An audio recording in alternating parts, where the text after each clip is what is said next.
ko na lang po yung nagpunta kami ng Guimaras. Yun po yung first ko na matagal na event. Nakasama ko yung mga taga-ALG ko. Masaya kasi. Kasi isa sa mga core memories ko na yung parang yung GMA. Pag na ako nakakatulog na po ako eh. Kaya sayang lang yung pagbayad ko na ano. Noong nakita ko yung invitation, wala talaga din yung emotion na napili ko eh. Kaya naka-block po ako. No? Kasi ang core memory ko sa Saligan para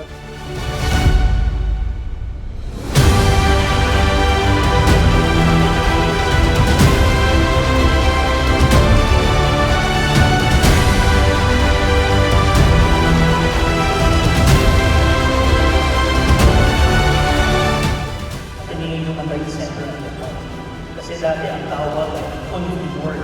So yung convenor ang talagang nag-iipon ng image. Kung sino yung convenor,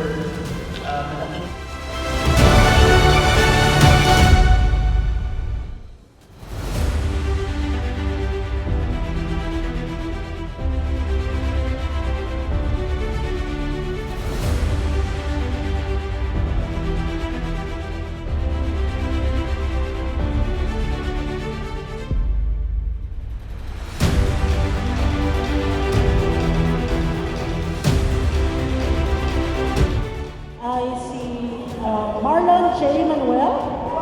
So, napapasa po na ang program. Marlon?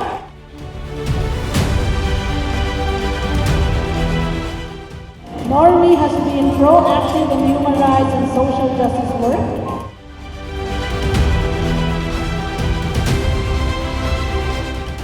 Normie is a dedicated human rights lawyer.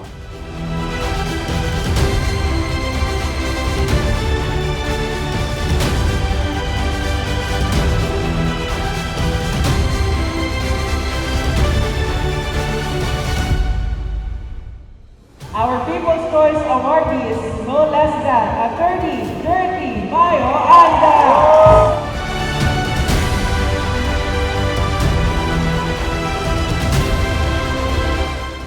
Happy anniversary, ALG! Sana tuloy-tuloy pa rin ang ALG, ang coalition towards legal empowerment. Happy 35-year anniversary, ALG. I wish you more funding and more projects and more happiness.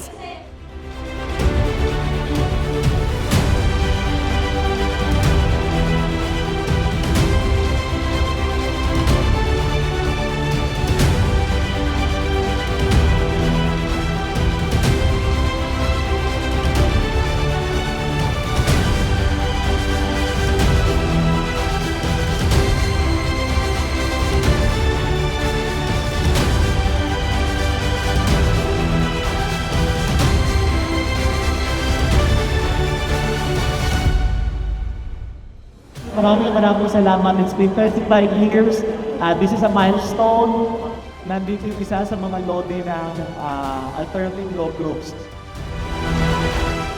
Magandang gabi po. Ako po si Pristine Pajarillo galing sa Humanitarian Legal Assistance Foundation.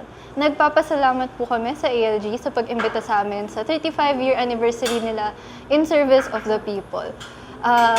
Ang wish lang po sa ALG ay sana ipagpatuloy po nila yung pagiging inspirasyon sa mga justice and human rights advocate.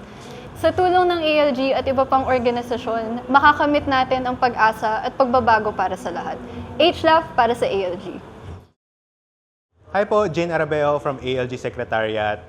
Masaya ako na nakita yung mga friends at mga kasama sa ALG ngayong gabi sa 35th ALG anniversary. It's just nice seeing fellow human rights defenders, human rights workers, lawyers, and paralegals coming together in solidarity to fight for human rights across different generations. And ang wish ko sa ALG na magpatuloy lang, magpalago, at maging bukas sa mga suggestions and fresh ideas, lalo na ng kabataan, to change along with the changing times, to adjust and to adapt to the changing times. So maraming salamat po and happy 35th anniversary ALG. Ako si Jerty Mayo Anda. sa 35 years na anniversary ng ALG ay dapat may pagpatuloy namin yung aming adikain at sana humugot kami ng inspirasyon sa napakamakulay na kwento ng iba't ibang mga kasapi. Kaya napakahalaga na mapanatili ng ALG yung kanyang adikain at ang kanyang mga programa ang pagpapalakas ng legal na kakayanan ng mga pamayanan natin.